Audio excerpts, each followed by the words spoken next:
Hello, welcome to Healthy Happy Families with the Natural Parent. I'm Annaliese Jones, naturopath and medical herbalist, and today I'm talking about immune resilience.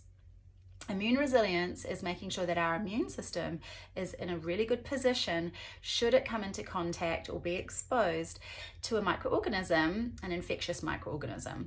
So what we want to do is make sure that we've got all the resources needed, that our immune system's in a good position to really fight an infection, so that even if we do get sick, that we can fight it well and actually heal and get through it.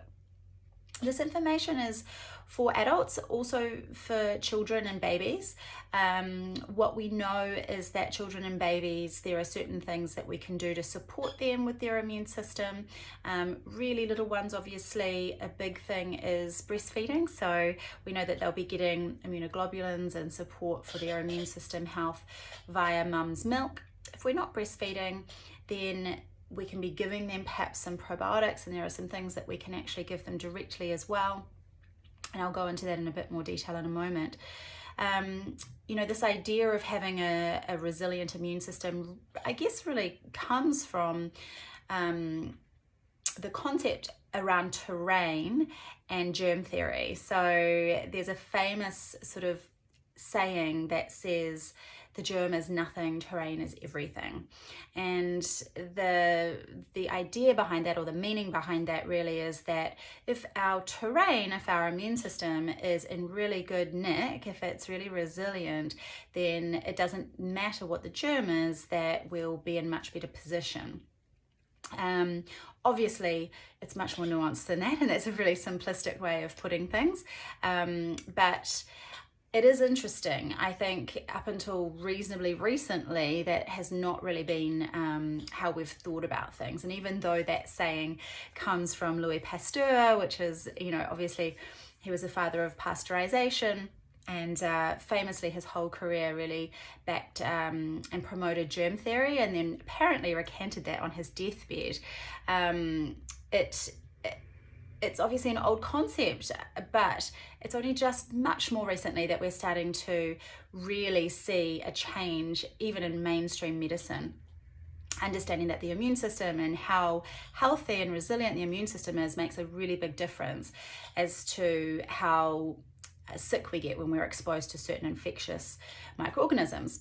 So how do we get a healthy immune system or a resilient immune system?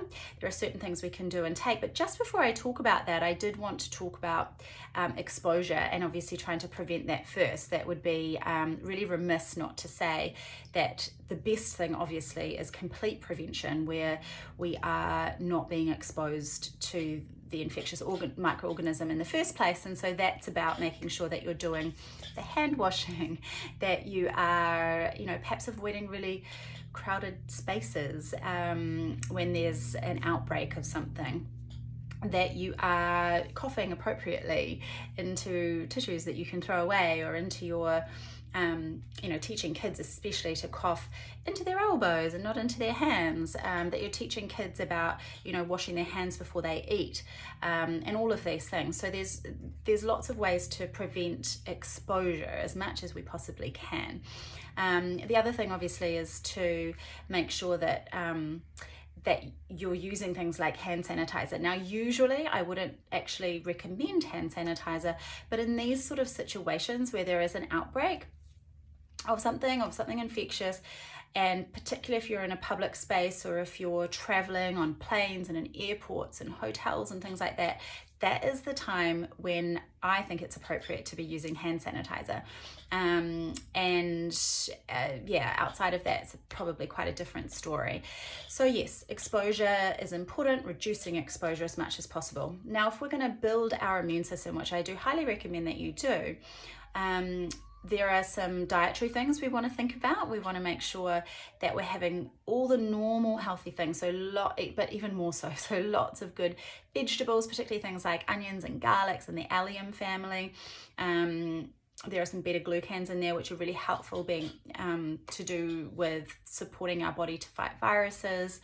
We also want to make sure that we're keeping our sugar low. There has been some research to show that sugar may impact our white blood cells' ability to actually fight infections. So I always think it's important to really cut down on refined sugar when there's an outbreak of an infectious disease and we're wanting our immune system to be as healthy as possible. As far as diet goes, or lifestyle things go as well, we want to make sure we're getting plenty of sleep. Sleep's very restorative to our immune system, so that's important. And then as far as things to take, we want to make sure that we're giving our immune systems the things that, or the nutrients that it needs to really perform properly. And there are some super basic things that are easy to find. So the first thing I want to mention is good old vitamin C. Obviously, lots of fresh fruit and vegetables contain that. If you want to go a step further and take some vitamin C, I'd recommend that. Doesn't need to be fancy, expensive vitamin C. With children, you want to get some professional advice depending on their age and size, their weight, as to how much is appropriate for them as well. It's not usually something we would give babies, but for children over 2, it can be appropriate, but please ask whoever you're purchasing your vitamin C from, hopefully someone that's got experience with prescribing these things to children. The next thing is vitamin D. I'd really recommend that, particularly here in New Zealand and Australia, that we get some vitamin D going. We tend to be quite low in vitamin D in Australasia. And again, for little ones, particularly with vitamin C being a fat soluble vitamin, you do want to get some advice around that depending on age and size. But you can give vitamin D to little ones even directly post birth. So that is something just to think about. You do need to ask about how much to give though. So get professional advice. I would definitely also recommend a herb called andrographis. It's one of the ones that I've been giving all of my clients, particularly any that are immune compromised, that might have asthma, are going through chemotherapy or anything like that at the moment. We've been giving them andrographis. It's had some really great studies around it, and I'm pretty confident about andrographis as far as its immune enhancing activity goes. That's something you can probably get over the counter as well.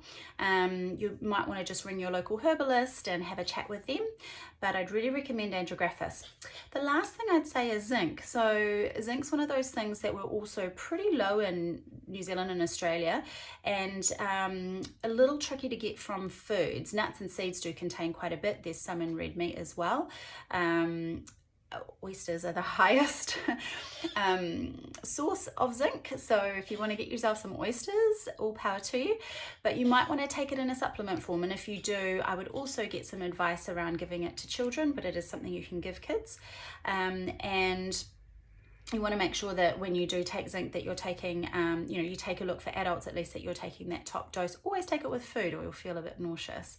So those are some simple things that you families can do to feel like you're really actually increasing your immune system's resilience. It's a really great preventative measure in these situations. If you've got any questions, please send me a direct message, and go well. Bye-bye.